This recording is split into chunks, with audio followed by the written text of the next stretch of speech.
இன்றைக்கி பசங்களுக்கு ஸ்கூலுக்கு எடுத்துகிட்டு போகிற மாதிரி சிம்பிளான பூண்டு சாதம் தாங்க செய்ய போகிறோம். அதுக்கு கொஞ்சம் எண்ணெய் ஊற்றிக்கலாம். பூண்டு சாதம் எப்பவுமே உடம்புக்கு ரொம்ப நல்லதுங்க. பசங்க பூண்டாக கொடுத்தா சாப்பிட மாட்டாங்க. இப்படி இடித்து இன்றைக்கி பசங்களுக்கு ஸ்கூலுக்கு சிம்பிளாக எடுத்துகிட்டு போகிற மாதிரி பூண்டு சாதம் தாங்க செய்ய போகிறோம். பூண்டு சாதம் உடம்புக்கு ரொம்ப நல்லது. வாங்க அதை எப்படி செய்கிறதுன்னு பார்க்கலாம்.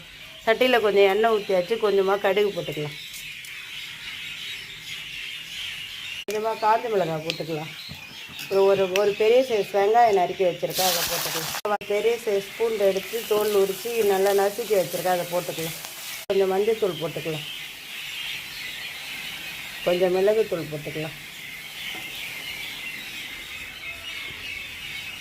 கொஞ்சோண்டு ஜீரகப்பொடி போட்டுக்கலாம். கொஞ்சமாக மிளகுத்தூள் போட்டுக்கலாம். மிளகாத்தூள் போட்டுக்கலாம். கொஞ்சமாக பெருங்காயத்தூள் போட்டுக்கலாம். கொஞ்சமாக உப்பு போட்டுக்கலாம். இப்போ 4 பேர் சாப்பிட்ற அளவுக்கு பூண்டு சாதம் செஞ்சுருக்கேன். 4 பேருக்கு தேவையான அளவுக்கு உப்பு போட்டுக்கலாம்.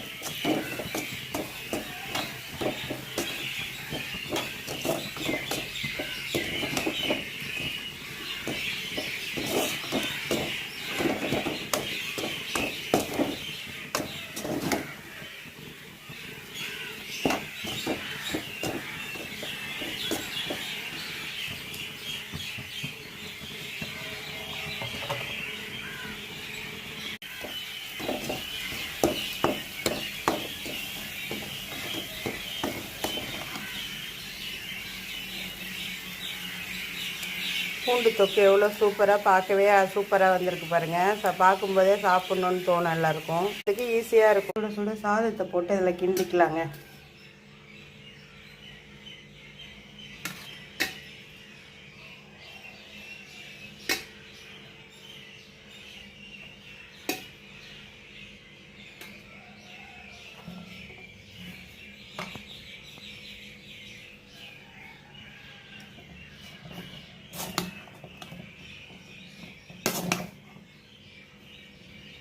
சாதத்தை போட்டாச்சு, நல்லா கிண்டிக்கலாங்க. பசங்களுக்கு குடிக்கிறதுக்கு நல்லாயிருக்கும்.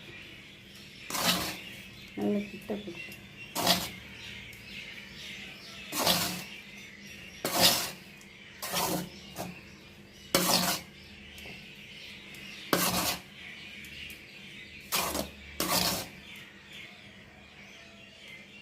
சூடான சுவையான பூண்டு சாதம் ரெடியாக இருக்குங்க. சாப்பிடுங்க எல்லோரும். பாருங்கள், பார்க்கவே சூப்பராக இருக்குது பாருங்கள். பசங்களுக்கு செஞ்சு கொடுங்க, உடம்புக்கு ரொம்ப நல்லது.